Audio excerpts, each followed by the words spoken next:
পিরোজপুর পৌরসভার ৬ নম্বর ওয়ার্ডের বাসিন্দা জেসমিন বেগম। আধা কিলোমিটার পথ পায়ে হেঁটে পানি না পেয়ে খালি হাতে ফিরতে হচ্ছে তাকে। জেসমিন বেগমের এমন অবস্থায় দিন কাটাচ্ছেন পিরোজপুর পৌরসভার অধিকাংশ পরিবারের মানুষ। গত কয়েক মাস ধরে পানির সমস্যা চরম আকার ধারণ করায় সুপেয় পানির চিন্তায় উদ্গ্রীব তারা। আজ প্রায় দীর্ঘ ৪-৫ বছর পর্যন্ত কোনো পানি নেই। এরপর মানুষের বাড়ির দেয়, একদিন পর একদিন একটু পানি দেয়, কেউ 2 কলস পায়, কেউ পায় না। পানি আনতে গেলে ফিরগে আসি। খাল পুইয়ের বেড় খানা কোনোখানে একটু পানি নেই। এই ৩৪ বৈশাখ মাসে কোনো পানি কোনোখানে পাবো না। একটু মোটর ছাড়লে পাই, হয়তো 15 মিনিট 20 মিনিট পানি পাই। হেতে আমার গয় না যে পানি আমরা 8 জন 10 জন ভাড়াট গিয়ে পানি আসে না। মোটর ছাড়লে হ্যাঁ অনেক তাড়না হরি, হেতে উঠে না। একটু দিলে হ্যাঁ আসে কাদা, অথচ লাল, হ্যাঁ খাওয়ার মতন না, গন্ধ।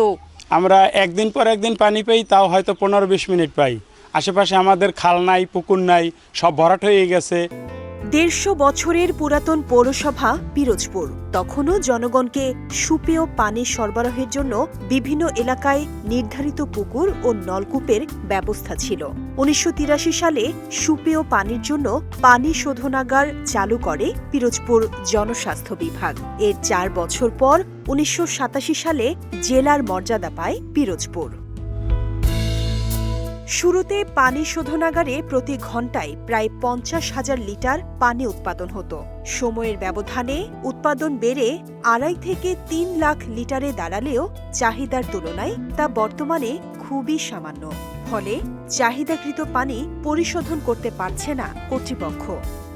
আমাদের নদীতে নাব্যতা থাকার কারণে নদীতে পানি ঠিক মতন আসে না আপনার, এই কারণে নদী পানি শূন্য হয়ে যাচ্ছে দিন দিন। আর এই নদীর কারণেই আমাদের ওয়াটার ট্রিটমেন্ট প্ল্যান্টের পানিটা আমরা ঠিক সময় মতো পাচ্ছি না। আপনার এই শুকনো মৌসুমে আমাদের এই জন্য পানিতে সরবরাহ একটু বিঘ্ন হচ্ছে।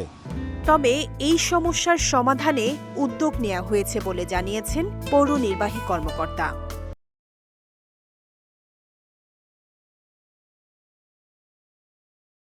৭,০০০ গ্রাহক, ৭,০০০-এর উপরে গ্রাহক আছে আমাদের।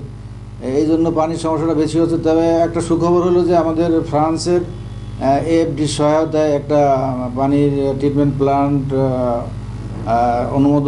অনুমোদনের অপেক্ষায় আছে আর কি অলরেডি। এটা হলো হুলারহাট মরিচাল, ওই যে কচা নদীর তীরে। আমরা জায়গা ওখানেও দেখেছি, সেই জায়গা অ্যাকোয়ারের মাধ্যমে ওই জায়গা আমরা পৌরসভায় নিলে ওই প্ল্যান্টটা হইলে, ওই ট্রিটমেন্ট প্ল্যান্টটা যদি হবে ইনশাল্লাহ, তাহলে হয়তো দেখা যাবে যে পৌরসভার অন্তত 80-90% লোকে পানি ঠিকমতো পাবে।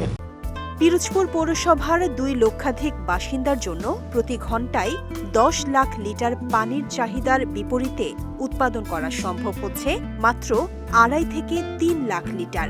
এমন অবস্থায় তীব্র পানির সংকটের মধ্যে দিন কাটাচ্ছে এই অঞ্চলের মানুষ। বিজয় টিভি নিউজ ডেস্ক।